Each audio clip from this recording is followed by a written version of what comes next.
علشان الناس اللي بتعاني من قشرة الشعر في الشتاء والناس اللي بتعاني من قشرة مزمنة طول أيام السنة، وده طبعا بيسبب تساقط الشعر، بنقدم لكم معلومات تهمكم مع الدكتورة آية فؤاد، أخصائية الأمراض الجلدية. رقم 1: ممنوع وضع الزيت أو الجل على الشعر.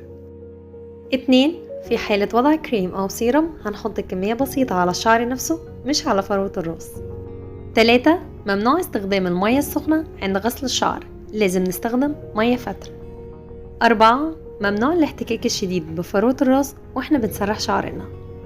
5: لو انت محجبة يبقى ممنوع تلبسي الطرحة أو تلمي شعرك وهو مبلول. 6: ممنوع تستخدمي استشوار ساخن علشان تنشفي شعرك، لكن ممكن تستخدمي استشوار بارد. 7: تفرقة الشعر من منتصفه عشان التهوية.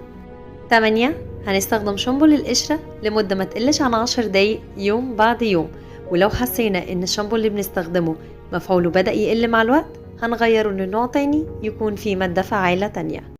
وطبعا ما ننساش لو في حالات قشرة جديدة أو حالات مصاحبة بالتهابات هنستشير الدكتورة آية فؤاد، أخصائية الأمراض الجلدية.